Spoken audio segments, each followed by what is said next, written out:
Sarah, where did you grow up?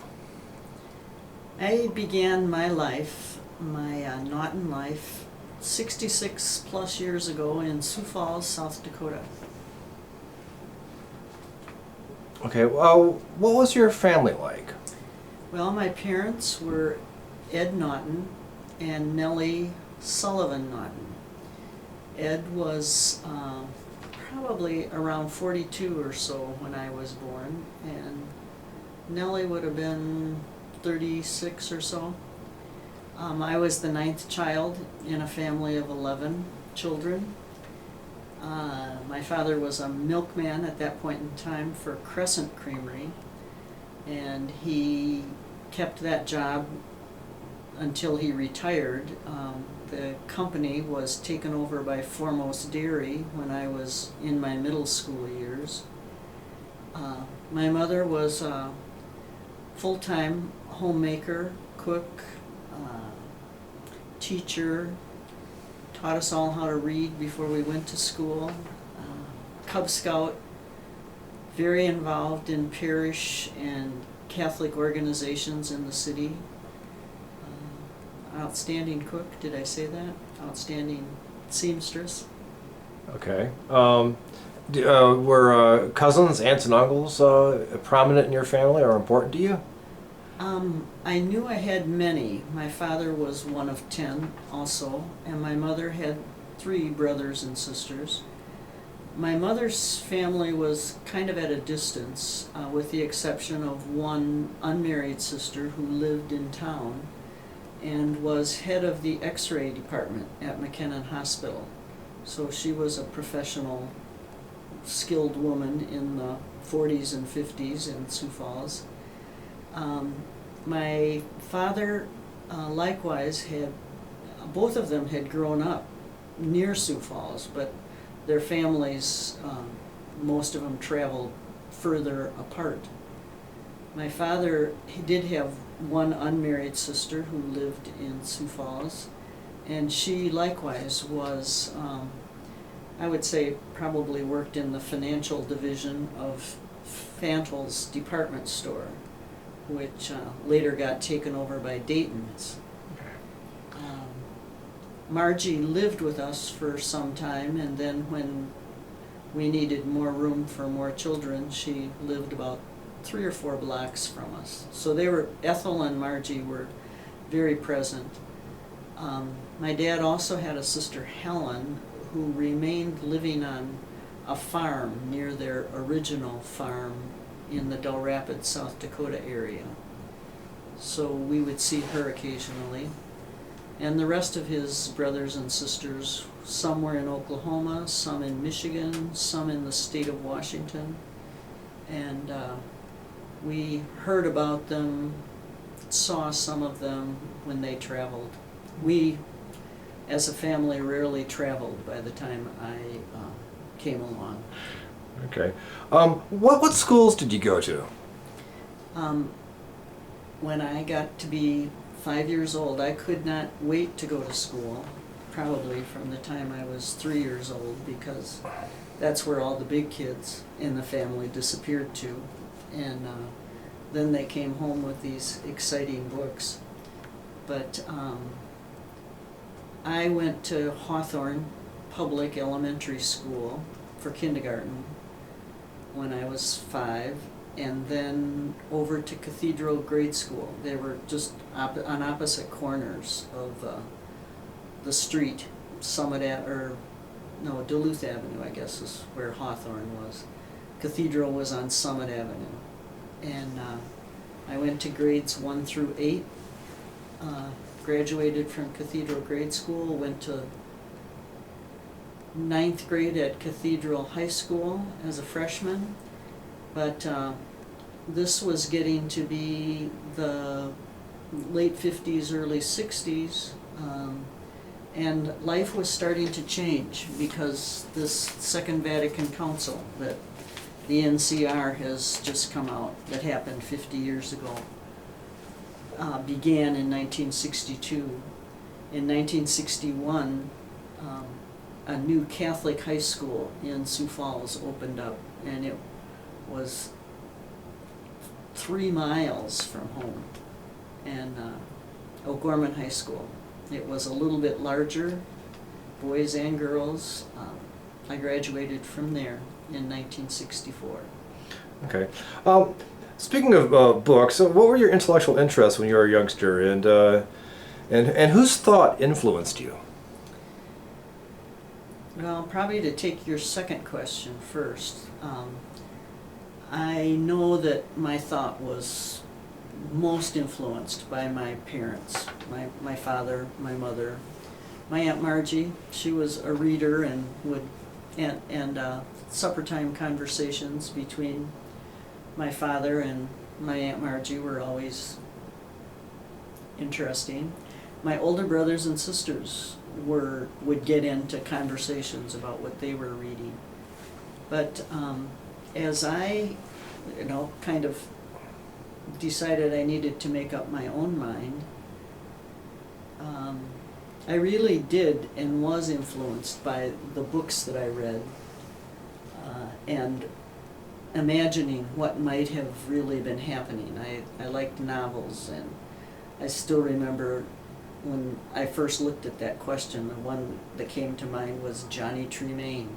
I don't know why. In 5th or 6th grade, I took that book out, and it was a pretty thick one, but I got it out of the library and was so glad. I read it, did my report on it, and that probably set me on the study of the American Revolution and independence and the East Coast. Huh. Okay. So how did these books change your life, do you think, that you read as a youngster? Or into high school or college? Well, I was going to say high school and into college. By the time I got into high school, again, the distinction between American literature and British literature, and the opportunity to take foreign languages. And in high school, my foreign language was Latin, 4 years of Latin. I also specialized in another language that I know is very foreign to most people, and that's mathematics. But it wasn't named a language, but as I more look back on my life, it is a language of quantity and quality and communication that we use way too easily without understanding. But when I went off to college, or when I went off and out of high school, are you ready for that part? Yeah. Okay. Well, when I graduated from high school, having had Dominican Sisters of Cincinnati for all 12 years of my schooling, I had also had some Presentation Sisters and Benedictine Sisters who were both local South Dakota communities. I went to Cincinnati and became a Dominican sister, to become a Dominican Sister of Cincinnati. I would say that, I've been asked the question occasionally of, where did your vocation come from? Yeah, like what led you to the Dominican order? Where did it get planted?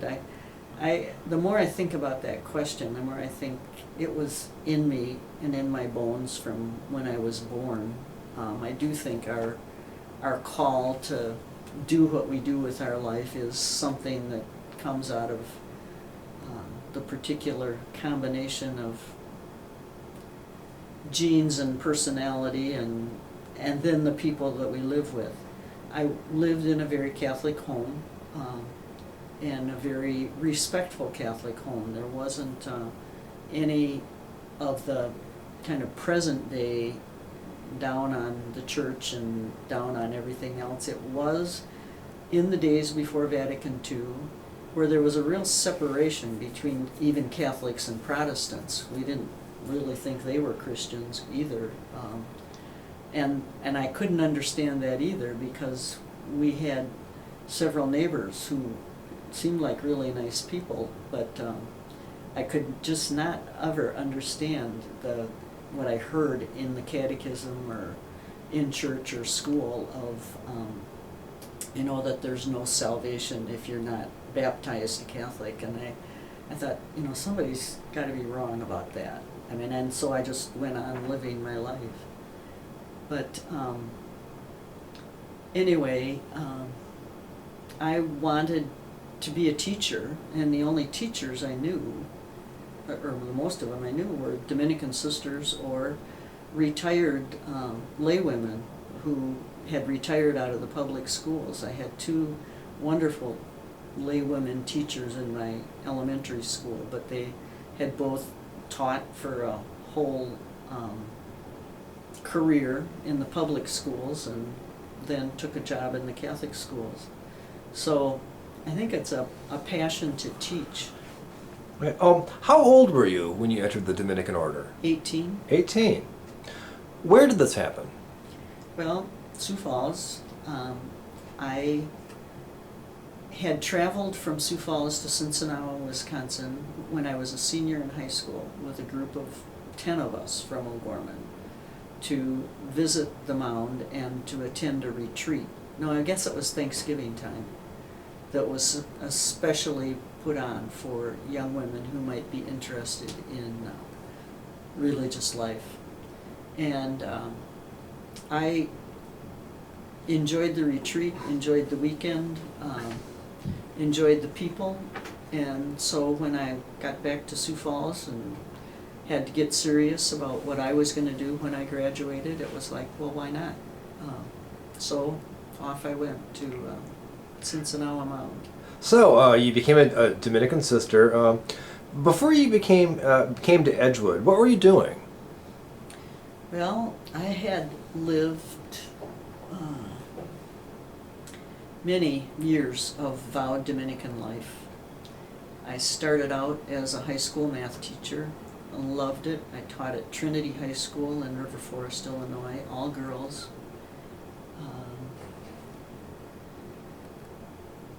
After 5 years of teaching all girls at Trinity High School, I was asked to go to Dallas, Texas to work at Bishop Lynch High School. And that was a co-educational, co-institutional high school. And I was asked to be the assistant principal in the girls division and then teach 3 math classes along with that. So that was my first. I was in Texas for 6 years. Was this in the 60s? This is the 70s. Okay. I was at Trinity from 68 to 73, and in Dallas from 73 to 80. Okay. And then in 1980, want me to keep going? Yeah. Okay. 1980, I was elected to be the a province counselor in the Southwest province of the Dominican Sisters of Cincinnati. And that was because I lived in Dallas, Texas, and that was a part of the Southwest province. Southwest meant everything south and west of the south side of Chicago, Illinois.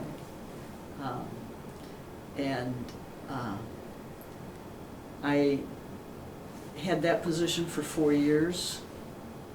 In that, got acquainted with lots of different kinds of congregation questions and opportunities to look at our financial condition, which even then in 1980 was starting to be very apparent to us.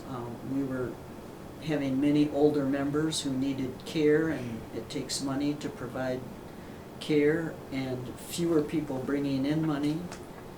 So I was asked then in 1984, when I finished, if I would be the general finance officer and treasurer of the Dominican Sisters of Cincinnati. So I started in 1985 in that job, and it was in that job that I had my first official responsibilities and obligation to visit Edgewood. Edgewood College, Edgewood High School, Edgewood Grade School, because sponsorship of our sponsored institutions. They were considered part of our patrimony, part of our wealth, part of our responsibilities. So that began my work with organizing and studying and working with other treasurers of religious communities to figure out how we responsibly care for our institutions then, from 1985, and provide for them into the future. So that's when we began our work with establishing separate corporations and working on not only our own finance, but getting local boards of each of those institutions to pay attention to their own finance and future.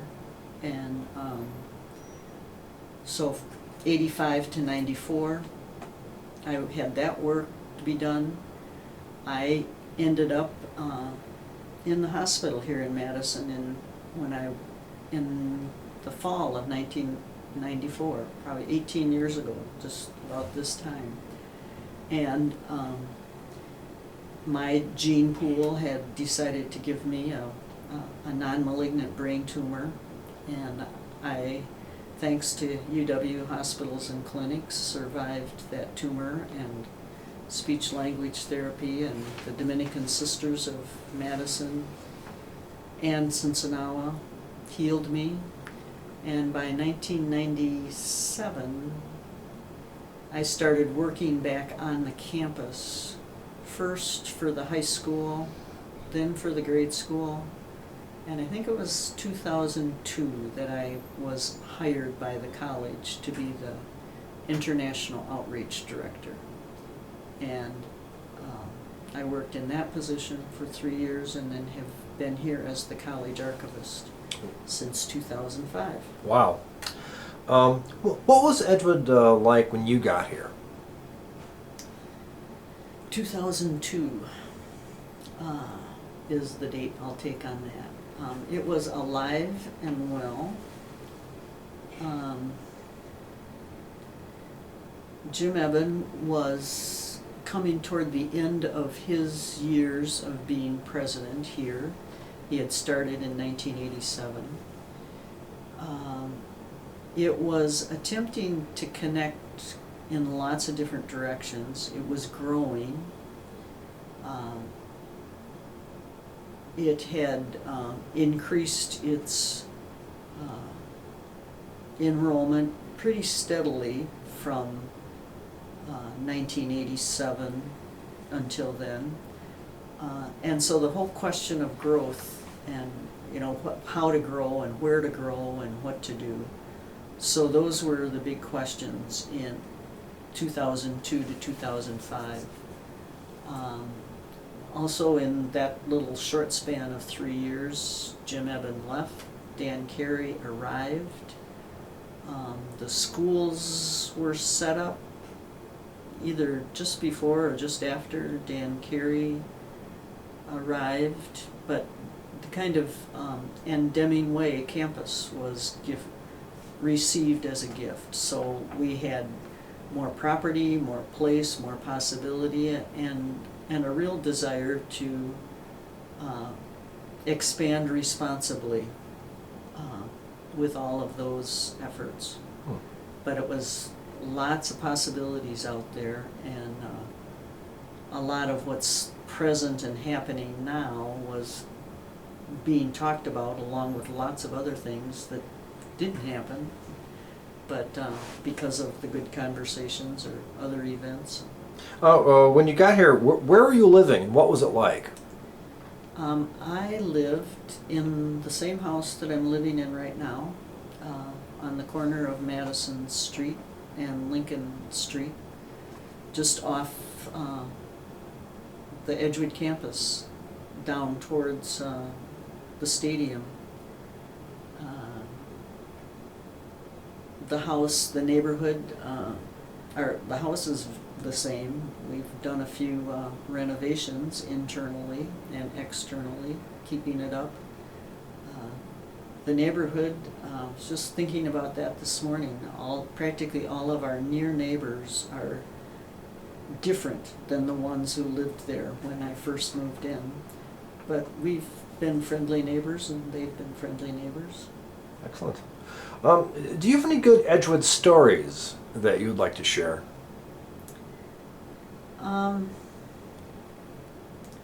Probably my best Edgewood stories and best Edgewood memories have to do with events or celebrations that I've attended very happily and proudly, and experienced a real connection of my Dominican vocation with the Edgewood reality and my Naughton persona. You know, it's like, yeah, this is what I think I've been about my whole life long.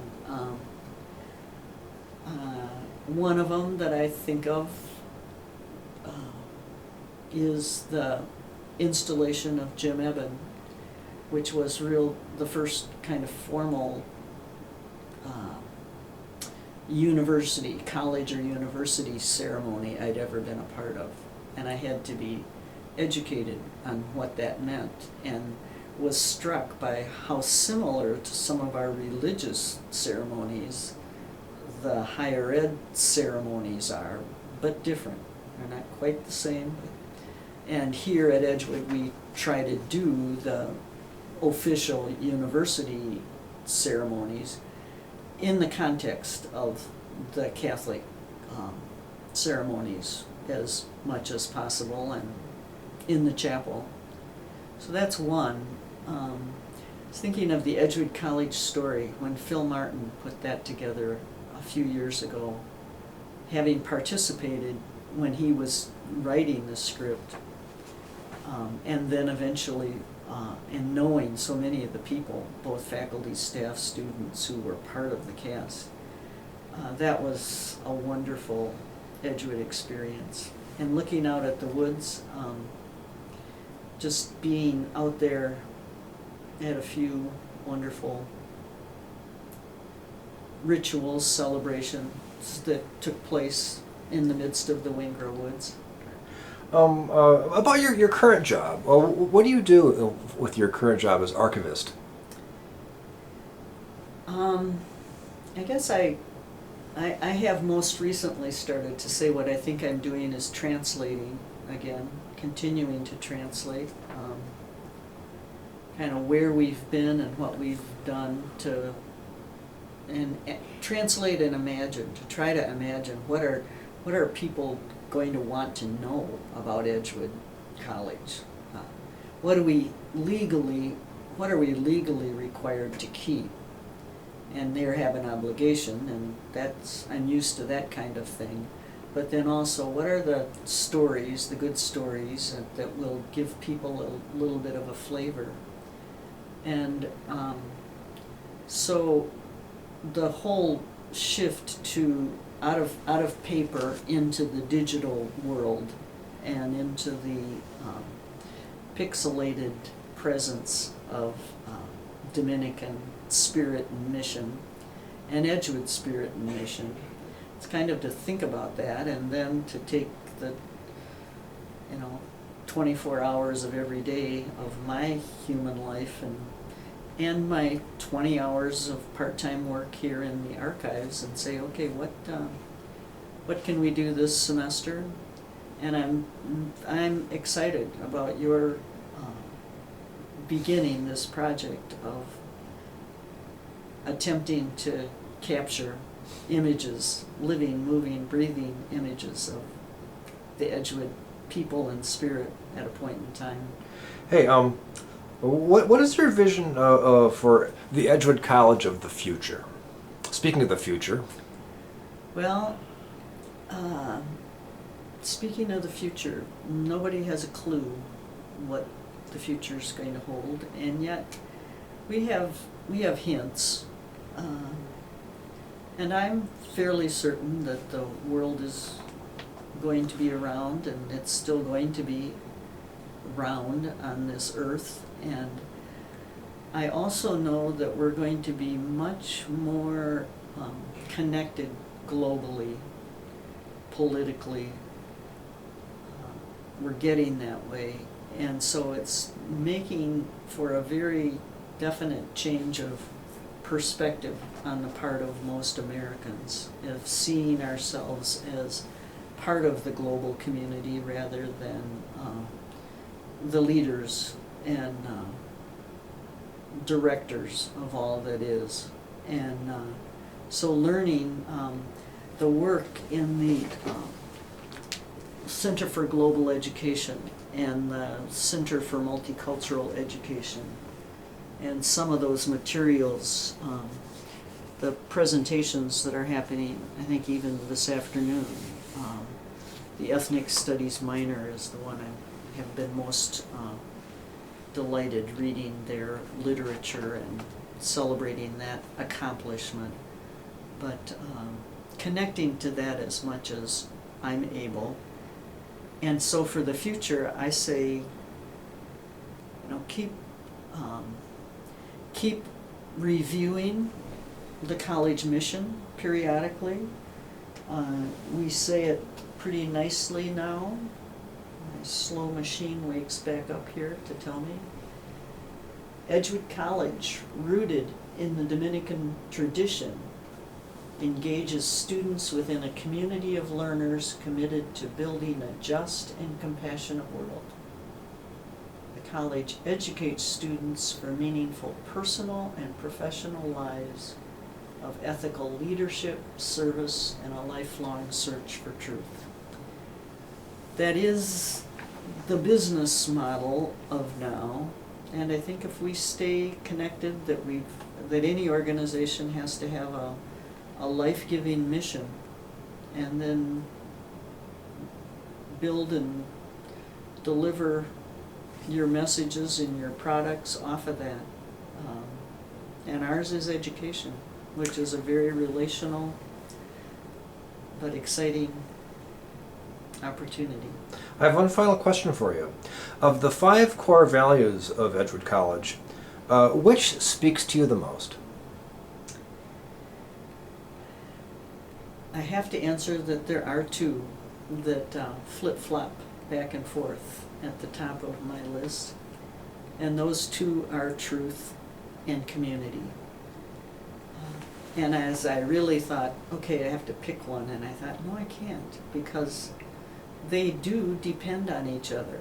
I can't speak the truth, I can't know the truth, unless I really search for it or look for it in the context of a community, other people, to even give me a good read on who I'm being or how I'm being, but my own.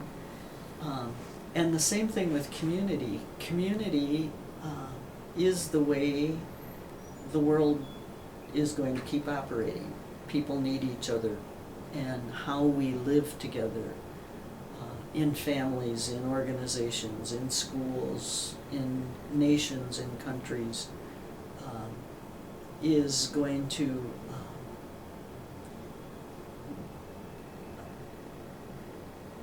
determine how we're going to be. And I think if we can keep truth and community, those other values will maybe shift emphasis. Once justice, I just presume justice. I do think it's a natural way of being, that if we do pursue truth, we really come to see, oh, I'm not being in very good relationship with this person or that person. I might need to do something better, or I might need to speak up and ask them to respect me better. But anyway, truth or community, or community truths, or truthful community. I thank you for the interview. And thank you.